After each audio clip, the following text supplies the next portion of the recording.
With there being so many podcasts out there, it got me thinking, are people tired of podcasts? Are people looking for something new? Are podcasts dying? But most importantly, instead of just sitting here and complaining, can we actually come up with some solutions to this problem? So make a drink, grab a bite to eat and get comfy. Point 1, oversaturation. Nowadays, it seems like everybody and their mother has a podcast. And I think a big reason for why some people may be feeling quite frustrated with the podcast scene is because there's just far too many of them. Everywhere you look, everywhere you stare, there's a podcast this, podcast that. They're just everywhere. Now, I think this issue of oversaturation wouldn't be a big issue if each podcast was offering something slightly different. But you see, that's not the case. I think a big source of frustration lies in the fact that all the podcasts feel a bit samey. I have to mention, I'm not an avid watcher of one particular podcast, but from watching multiple from many different comics, sometimes it just feels like you're listening to the same conversations over and over again. So I wouldn't be surprised if this is causing some people to get a little sick of podcasts. Now, some of you watching may be getting ready to comment and say, well, it's a podcast between two people. How can you possibly make that any more interesting? Well, I think I have the solution. Two of them, actually. Number 1, slightly shorter episodes. This one really does come down to personal preference, but I am a fan of shorter podcasts. I think once you start running over an hour and a half, that's when I'm like, you know what, I think we could wrap things up now. But an example of somebody who does this really well is Ryan Sickler with The Way Back. The episodes are around 40 minutes long, so short and sweet. Listening to shorter episodes, I feel like I can get everything that I want from listening to a comedy podcast in a somewhat reasonable amount of time. I get what I want for less time. And this could be a no-brainer option for people that don't have much time on their hands, like if you go to school, if you work, if you're at college, uni, etc. So I think this could be a good strategy to employ, as I think it could break up the monotony of podcasting. As I feel like a lot of people are suffering from podcast fatigue. So having shorter episodes could be a great way to try and solve this problem. Number 2, this one's going to sound crazy and I know I'm going to get absolutely flamed, but I think having some listeners on the show maybe once or twice a month could be a good way to spice up the podcasts. Now, before you rip me to shreds, just hear what I have to say. And then after, if you still don't like what I have to say, then you can have your way with me in the comments. So how it would work is that each month you'd select 50 listeners' names. You randomly pick them from a bucket, Kill Tony style. Rick Diaz. And those two people would feature on separate episodes of the podcast. And then maybe you can have those two selected guests hosting an episode. Actually, you know what? No, I can put my hands up and I can say that is a terrible idea. Let's not do that. But all jokes aside, maybe these guests could host 10 to 15 minutes of a podcast with the main host. And maybe, I don't know, you have like challenges where they do a minute of stand up in front of the host. Maybe they just exchange wild stories. I mean, everybody's got a story, right? You might have some heartfelt moments, some really funny moments, maybe even some awkward moments between a listener and a host. It would be unpredictable, and yes, some episodes would be amazing and other episodes not so amazing. But doesn't that kind of resemble Kill Tony in a sense? Some nights might be great and others not so much. Now, the chances of podcasts implementing this would be very slim, as we have to think about the costs, the safeguarding of the host, and having a selection process that would actually ensure that you have some somewhat interesting people on the podcast. I mean, I don't know, if I had a podcast, I'd let you guys on, you know?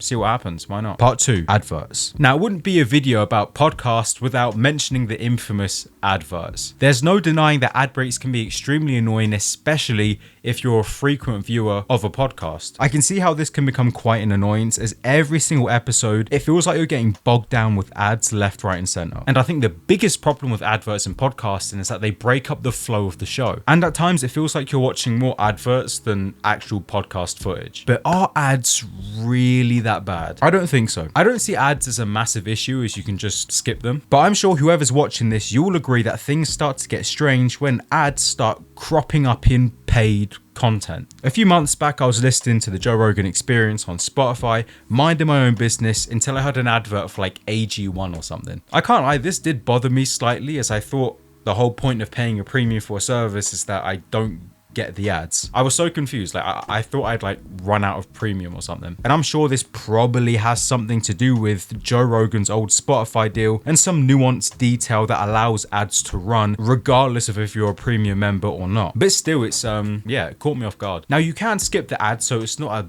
massive deal. And at the end of the day, they provide a source of income for the show and are arguably the main reason why so many of these podcasts are able to remain free. But still, it can be really annoying at times. So what about the solution? So instead of just sitting and complaining, is there anything that we could possibly suggest? I think there is, and I have 3 possible solutions. One of which a comedian has been doing for like almost a decade now, and the other 2 are just some quick thoughts that came to the top of my head. Number 1, turn them into skits. Short 30-second to a minute skits or monologues could be a good way to spice things up and keep things more engaging. We know that ads, they're not going away anytime soon, so this could be a way to jazz things up a little bit. However, factors like time and how much a brand is paid to be on the show may not necessarily warrant a whole 30-second skit, but it's just an idea. Number 2, make them fun. Just a moment ago, I mentioned that there was one particular comic that's been doing this for quite a while now, and that someone is Joey Diaz. I'm sure others do this and I haven't picked up on it for whatever reason, but while watching some of the old episodes of The Church, the ad reads, man, they were something else. They really were. And at times, they were a highlight of the show for me. The point is, Joey had fun with it, and it made for some stellar moments on the podcast. So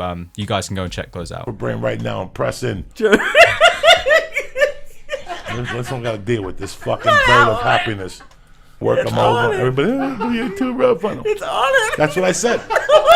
Press what? He went off script. He really made it his own, in my opinion, anyway. It made the ads a lot easier to listen to. The take-home message here is just have fun with it, because I feel like a lot of the ad reads can feel really robotic at times. Now, one thing to bear in mind is that the sponsors of the show could be inhibiting the creative freedom of the host, therefore limiting what the host can actually say and limiting how flexible a comic can be with the script that they're given. And at the end of the day, they are paying for a spot on the show, so you could argue that they have a right to say or have their input on how that content is delivered because they're paying for it. But it's just something to think about. Number 3, probably the most realistic and easiest solution to implement would be having all of the ads either at the start of the show or at the very end, just so that these sections of the podcast don't disrupt the flow of the show. When discussing the current state of podcasting, it is worth asking if podcasts were really that good back in the day, or were we just looking back with rose-tinted glasses? When talking about podcasts, people often reference the golden era of podcasting, a time where podcasts felt different,